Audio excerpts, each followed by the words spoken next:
Hi, it's Karen from See Me, Hear Me, Love Me. We're the podcast for parents with young children, and we know that life with kids is messy, but we're here to celebrate those messes, from spilled milk to emotions spilling out of little volcanoes. And you know what? We really believe in you. You got this, and you're not alone. Hi, everyone. Today's podcast is the do's and don'ts of potty training. And this one is a solo podcast with me. Potty training is always an adventure. Potty training cannot possibly begin the month you want your child to use the potty. It's a developmental process that begins around 18 months as your child first begins to notice that there's pee and poop in their diapers. It's true that some children potty train in a day or a weekend, but that only happens when the child has all the readiness skills and has been exposed to the significant pieces of the potty puzzle long in advance. If you go back to episode number 14, you'll hear 3 great stories with easy to potty and resistant to potty kids, because each child and each parent has their own potty process. But today I'll do my best to give you the overall potty perspective based on all of the thousands of stories that I've been hearing. So let's start with readiness and setting the stage. At 18 months, start with a natural immersion in a positive potty environment. Let your child see others use the potty. Talk about pee and poop when changing a diaper, and add a few potty books to your child's library. Let your child experience the potty routine without any expectations, using toilet paper, sitting on potty seats, flushing noisy toilets, feeling wet, and maybe getting naked without the comfort of a cushy, absorbent diaper. So your child will then move from the positive potty environment to wanting to be a successful potty goer in her or his own time. Research clearly shows you cannot rush this progress. It's your child's timetable. It's your child's clock. Some children take months. Some are going to take longer than you think is reasonable. When parents try to over-control the potty process, children often resist and rebel, and that's when it gets crazy. Children are successful, though, when adults prepare them for the skills needed for pottying. Let's look at those skills. We can get it down to 4 almost simple things tied to 4 different areas of development: the cognitive, the verbal, the physical, and the emotional. So the first one, children must understand the feeling in their body of needing to potty. That understanding is cognitive, and parents are there to help children read their bodies, to notice that gotta go feeling, to notice the signs, and to help the timing of the potty breaks, the potty stops. So we're almost potty partners saying, oh, I see you're going pee. I see you think a poop is coming. Helping children read their bodies with a kind of potty body literacy. Second, children must be able to communicate the need to go potty. We're not just playing catch. See the behavior, see the signs, and rush your child to the potty. That might be a temporary part of the process, but eventually children have to read those signs, communicate in sequence, I need to potty. Parents often lead this communication in the beginning, modeling the language and the problem solving involved in getting to a potty on time. I need to stop playing. I need to hold it in. I need to wait. I need to build in time, patience, and a little bit of self-management. But while all that is taking place, children are learning to be great communicators, and we're learning to be great listeners. Now, all the great communication in the world isn't going to make it all fall into place until a child is able to physically hold their pee or poop long enough to get to the potty. So that's the physical component. And you really can't imagine the potty learning process being successful until you know your child can stay dry. And whether that's sort of an intuitive, I'm holding it, or it's a child that's deliberately managing their bodies intellectually, somehow they have to be able to hold it. Parents can coach their children by reminding them to quick run to the bathroom, or to hold it, that you'll be able to go as soon as we get to the store. The bathroom is the first place we'll stop. But whatever happens, there has to be this muscle control, and your child is very aware that they're making a choice of where to put the pee or the poop. And now the last one, and I don't know if it's the biggest, but it's also critical, and it's also the one that coincides with a lot of potty drama and challenges, and that is the emotional interest. Your child has to be interested in making pottying a priority. Potty going is fun when a child first discovers the potty. Your child has to care to keep that potty routine going.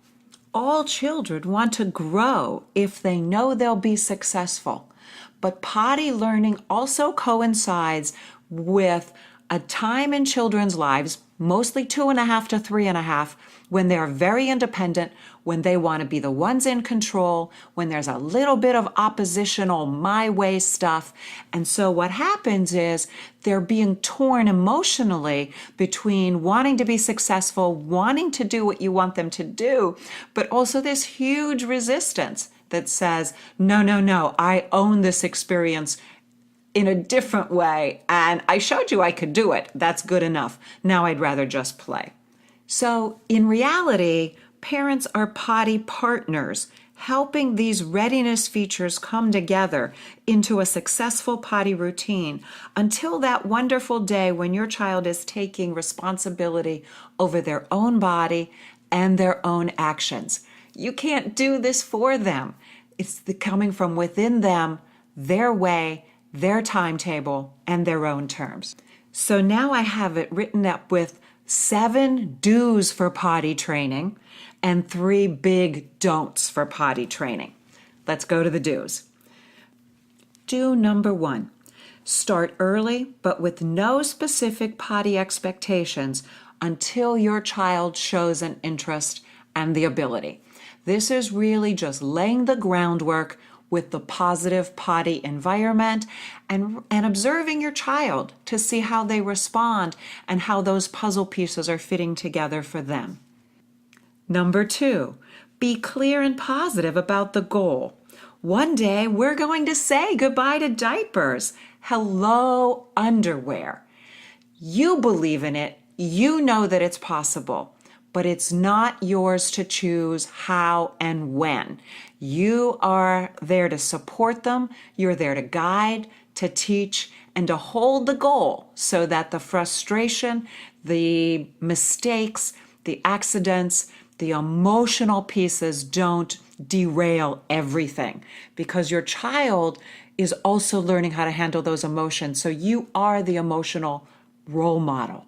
Number 3, give playful practice opportunities. If you're a little bit too serious about this, if you approach with an agenda, then your child has the opportunity to express that resistance and that opposition that is so important to defining themselves as a person, which is developmentally critical at this stage, but it's also what makes power struggles very part and parcel with the dance of potty learning.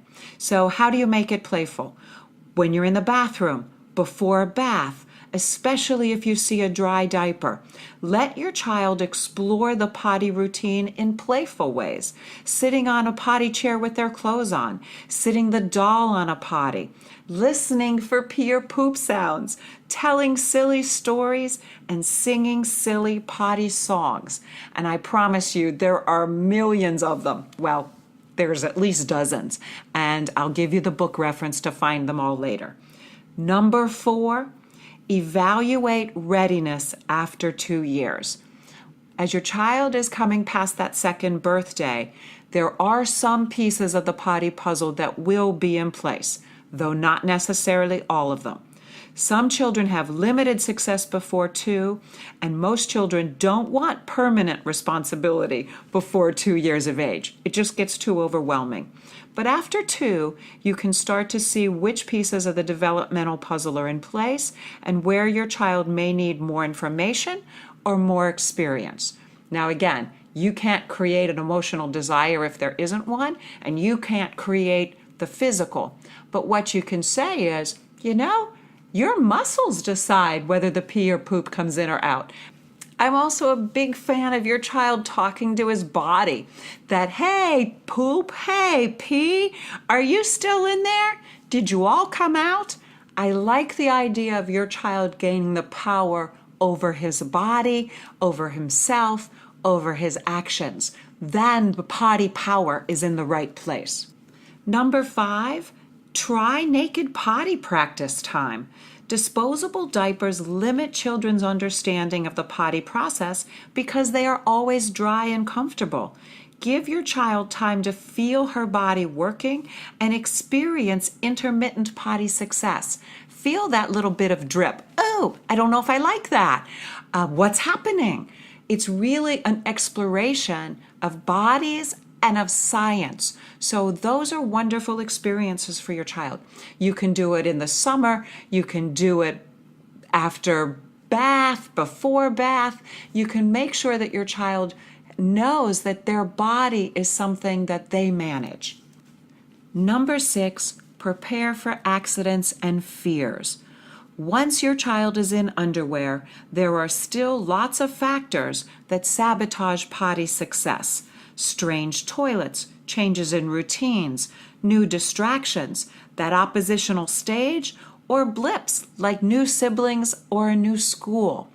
Think of this as a skill-building mastery process. It's always this potty training shuffle. 3 steps forwards, 2 steps back. But I promise you, you're still always moving forward with those little learning moments in between. And last, on the potty training do's list, number 7, treat nighttime potty training separately from daytime. The ability to hold it all night or to wake up and make a bathroom run often takes additional maturity. Be sure to limit those liquids 2 hours before bedtime if you want your child to have the best chance of holding it through the night.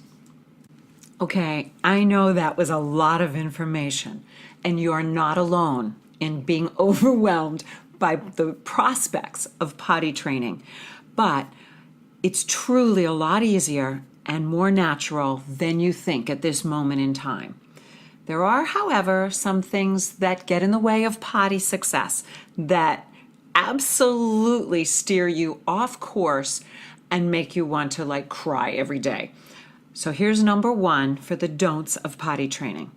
Don't let your frustration get in the way. Potty training can get very emotional. It seems simple, it seems clear, it seems obvious, but you have to be able to express emotions calmly. Children can't learn when parents are emotional. They're only focusing on your emotions, and then you end up being in the hurricane, in the quicksand, in the storm with your child, rather than being that calm point outside of their stress. So recognize your frustrations, manage them with your friends, with a great listener, with a great run, something that will help you process your frustration in a really grown-up kind of way, separate from bringing it back to your child. Number 2, avoid power struggles at all costs. It's so natural that potty struggles seem to creep in to the best potty learning adventures. And that's because developmentally, your child needs to do this his way. It's your child's responsibility to manage her own body. It's your child's power in this. And so what happens is sometimes when you want to make it go faster, or when you're feeling the stress of other people's judgments or pressure on you, you try to make this your way, and you can't. So do your best to not let it get to be your way versus your child's way. It's your child's way with you as the guide, the teacher, the catcher. You're the person that is there as the positive potty partner, keeping forward movement regardless of those back steps, keeping hold of the goal and knowing that eventually it's all going to work out. So just do your best to step back the second you feel the power struggle, the push and the pull, the you on a hook, your child's resistance. Just say, and when in doubt, just say, wait a second, you know what? We're going to take a break here. We're going to take a minute.